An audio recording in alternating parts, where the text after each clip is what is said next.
We're following breaking news in Brooklyn, where the bodies of a woman and a teenage girl have been found inside of an apartment.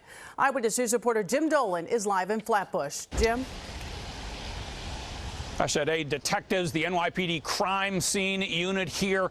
After 2 bodies were found inside an apartment here in Flatbush, you can see detectives here trying to piece together exactly what happened. A 37-year-old woman found stabbed to death here. A 14-year-old girl with trauma to the head. Both females found here today. There's also a dog in the apartment that was found dead. It's not clear how long the bodies had been here. Police responded to a welfare check today and found the 2 bodies. Again, a 37-year-old woman with stab wounds, the 14-year-old girl with trauma to her head. The official causes of death have not yet been determined. Police here now trying to figure out exactly what led to these deaths. I just wanted to properly introduce myself as to Investigating with Me, and I will be your host, Mimi. If you happen to be at the gym, the market, friends, family, school, work, or wherever you're at this Sunday, I guess. I mean, everybody has plans except for me. Anyway, please feel free to don't forget to share, like, subscribe, and don't forget to turn on that notification bell so then that way you are aware of more upcoming shows to be coming in the future or if I premiere live. So stay tuned for this next case. Okay, I didn't really create a script, and usually I do, so I think this time I'm just gonna freestyle and just be myself for today, okay, and just go with the story. Now, the first story I did mention, I was going to talk about any mysterious death at Yellowstone Park. Now, I didn't really find anything of the possibility of anybody dying in that specific location. And in case you don't know what I'm talking about, just refer back to the previous video, because then we'll be here forever if I have to go and explain that. So, yeah, just check it out. It's very brief. I think it's less than 10 minutes, so, you'll understand what I'm talking about, what I'm referring to here. But moving on. I actually found another story that just happened last week, and it was just something I had to really look into. As a city girl myself, shout out to Brooklyn, because this is where the story is going to be taking place at today. In this story, I mean, everybody's made aware of, New York City crime being high.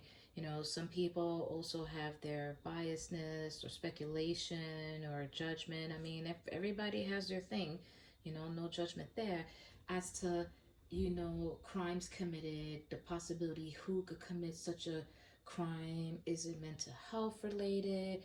Is it intentional? I mean, in order to do that, you would have to really dig deep in the person's past, present, and so forth. But that's another time in itself.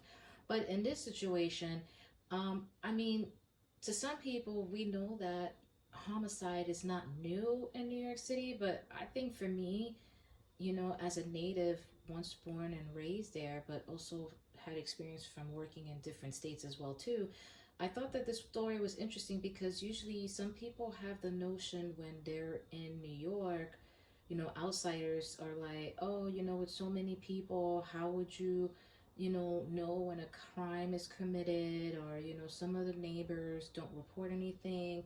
They kind of just, go about their business. This is true, but not every neighborhood or people operate like that. We're all individuals, so we all have our ways of operating with no judgment. But in this situation, I thought this was the most, I'm not laughing, it's funny. It's just I don't know how ironic this story was. I just had to share with you all. Before we go into the crime, let me just give you a quick synopsis of what I'm referring to. Like, if I live in a certain section of Brooklyn and stuff like that, most of the time the neighbors are probably going to be the same people within that block, right? Obviously, shopping the same store, maybe the deli, just whatever. The Target, it's downtown Brooklyn, it's Flatbush, right? It's a busy, what they call the junction. Okay, in case you guys don't know, 2 and the 5 train runs over there. So, I mean, technically speaking, people within the block know each other. Okay, not know each other per se, but get accustomed to seeing your face, right?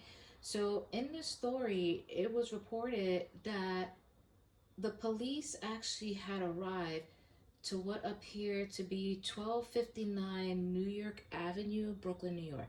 I'm going to demonstrate it to here for you guys to see on the Google map. Yeah, right there, right? It's a new development. It's a luxury apartment. You know, doesn't mean that the neighborhood is safe, but I mean, that's what gentrification would look like, right? But moving on past that.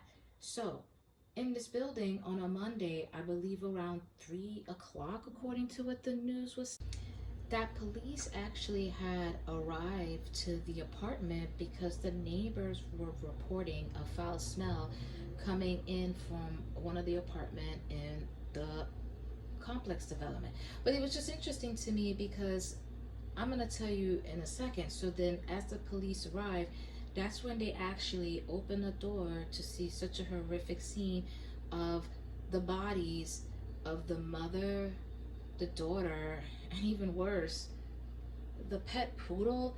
I mean, I'm so sorry for the passing of the mother and daughter, but the poodle, but it was great that they actually gave the dog their rights, because you know that's why they call it a triple homicide. Because when the detectives and the police arrive, according to the reports that I have been reading on ABC News or you know the local New York City news, and also I was reading an article on Mail Online, and I'm going to show you the weirdest thing and how none of this even match.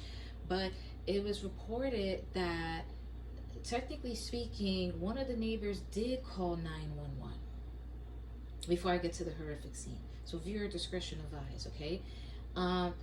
But they called on Friday at 7:20 of reports of hearing screaming and a dog whimpering with loud music.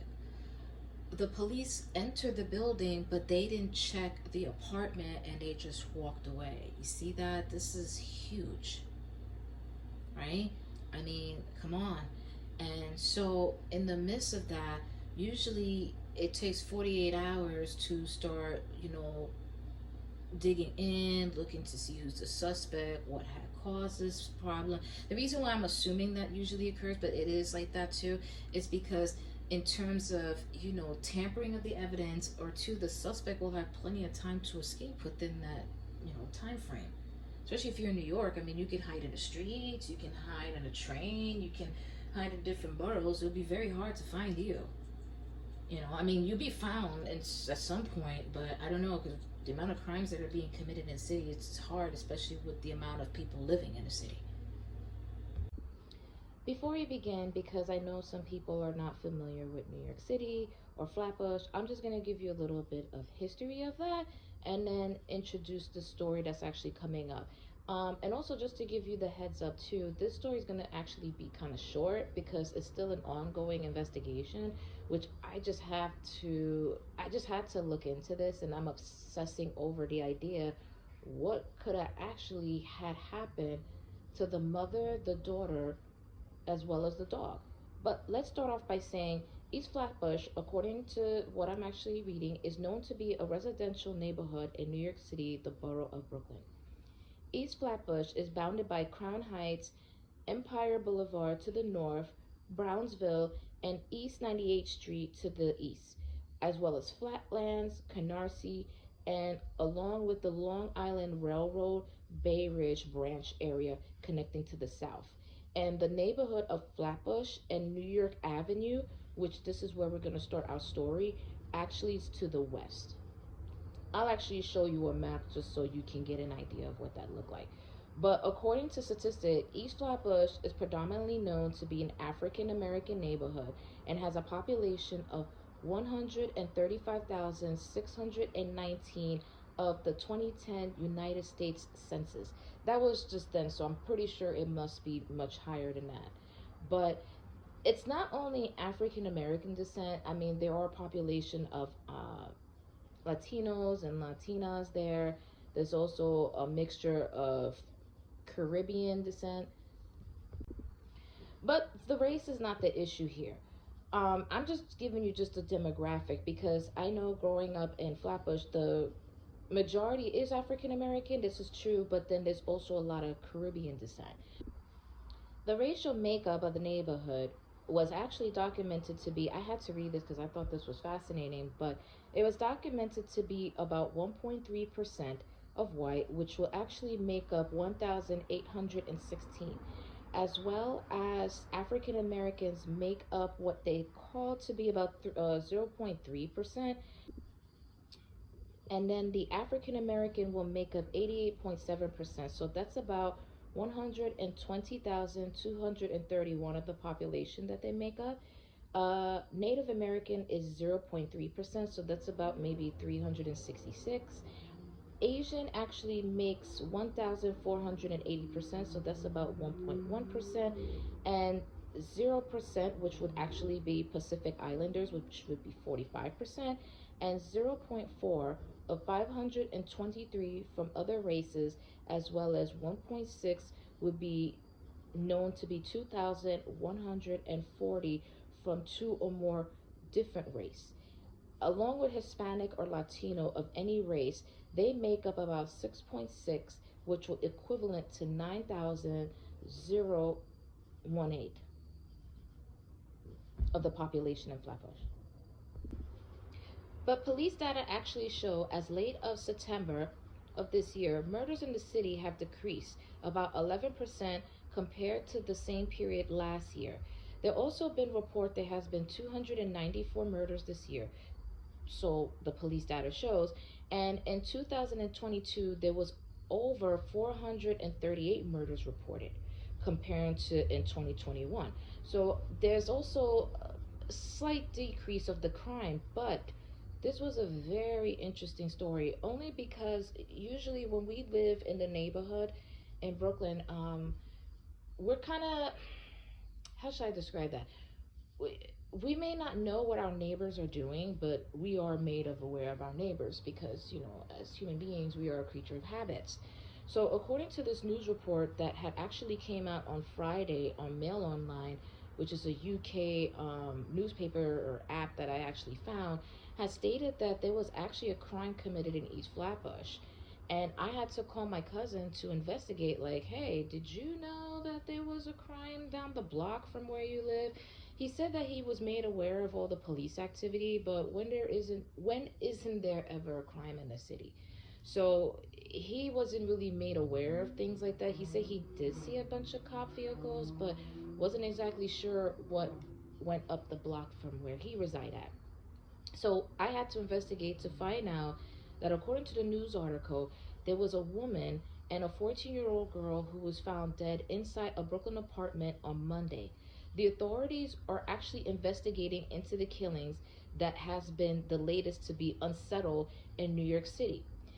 The article also stated that the woman, 37 years old, was found in the living room with multiple stab wounds, including on her face.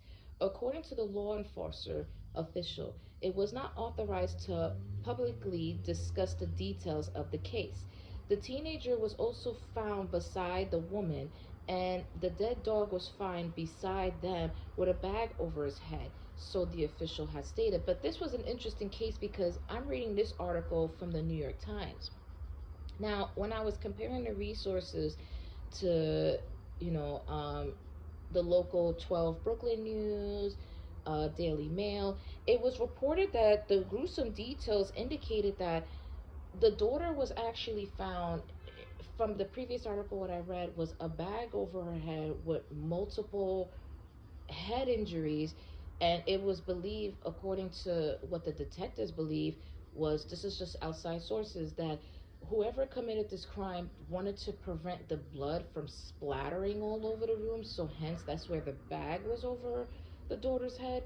And then to quiet down the dog, which was, I think, a teriyaki and then a poodle, I believe, don't quote me on that, but I read that somewhere, and they found that dog with a bag over its head.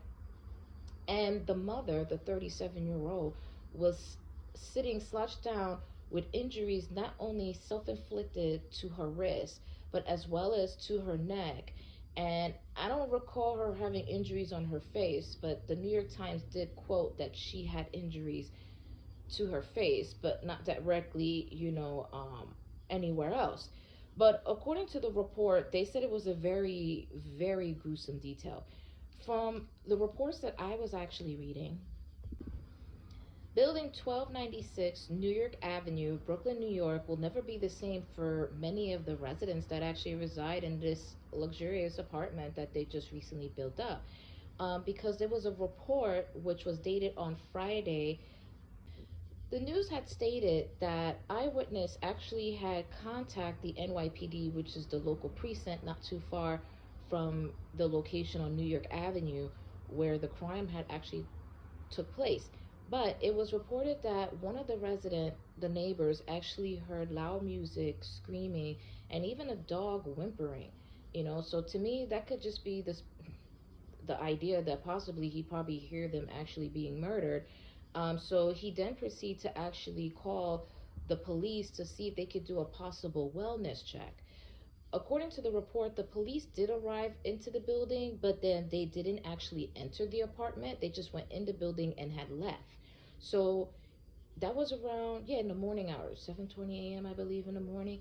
So then here it is, Saturday and Sunday. Nobody even investigated or suspected anything, and I'm not exactly sure how the neighbor respond or thought of what just took place, that nobody actually took what he said seriously, especially calling for help. So it was on Monday, September 25th of 2023, where there was reports around 2:30 p.m. that the apartment started to actually smell. So to me, when I think of that, and I think all of you might think the same thing, is the possibility of decomposition, right? And in it, which confused me, was the idea that they could have easily probably had stopped the crime from happening if they had respond or checked thoroughly the apartment of what was taking place.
So around 2:30 p.m., neighbors started, calling the police about a foul smell.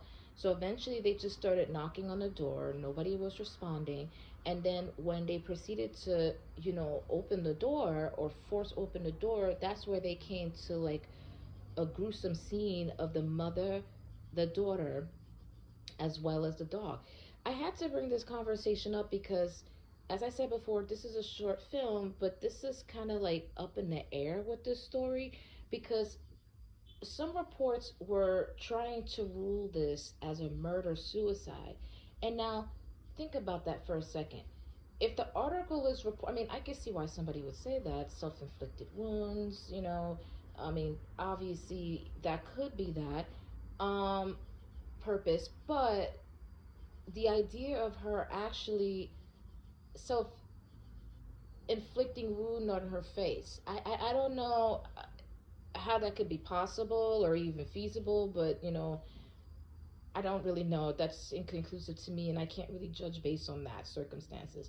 But I don't know if they gather enough evidence to actually deem this as a possible suicide, because neighbors were reported that they can't believe that could be ruled as a possible a possible homicide suicide. And I can kind of see why, based on the idea of how they found the conditions of these three people, well, two people, and the poodle found deceased in the apartment. I'm still shocked about the poodle. I mean, it's not that I'm insensitive, but it's just wow. Like that's, I don't know. I was just, I don't know. But back to that story. The thing what I was just trying to understand is that, was there any forced entry?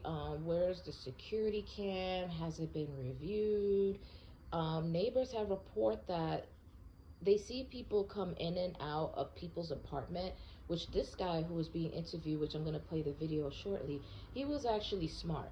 The reason why he was smart, because it seems as though the reporters were trying to, I don't know, I guess like create, like they're trying to create a story. So by creating the story, they were interviewing one of the residents to obtain information as to whether, what was the race, and pay attention to the video, what was the race of the tenants. um were you made aware of who was coming in and out of the apartment, which I think he handled that interview very well, very, very well, because he doesn't know too much and he doesn't want to point the fingers at anybody. So he was just using, you know, the safest route to how to answer the question. So kudos to that guy. But anyway, according to the report, it was stated that one of the neighbors did actually saw her at one point around, I don't know, like around 6:20 or something like that at night, and she was talking on the phone, and they noticed that she was under distress when she was talking on the phone. But apparently the neighbors had seen her before and she wasn't under distress. But here's also another question mark too. She's also a fairly new tenant. She's only been there for 4 weeks, so it's not really enough to understand who your neighbor is, what's going on. So I just had to bring that story up. Like, if anybody that know anything about this case, or if you have any speculation of who possibly could have committed the crime, you know, please feel free to leave any comments below the description box. Yes, right down there. Yeah, feel free. No judgment here. I'm open to anything you have to say, because I'm highly, highly curious. And it's like playing Clue to me, or detective. Like, what could have possibly have gone wrong, or who could have committed such a grotesque crime in that neighborhood that even the neighbors weren't really made aware of what's going on. And last time I checked, whenever there's a crime that takes place, not too far from my location when I reside there, it would be easy to walk down the block, because you just follow the police car and the ambulance and then hear from neighbors of the speculation of what had happened. But it seems like this story is very up in the air. So if you enjoy this content, sorry it was short, I just had to get this off my chest. Feel free to just, shot me a comment or even say hi. And don't forget to join me next time for Investigate with me. And I am your host, Mimi. So don't forget all to stay safe, and don't forget to be an observer and a participant in your environment. I cannot stress this enough. And until next time.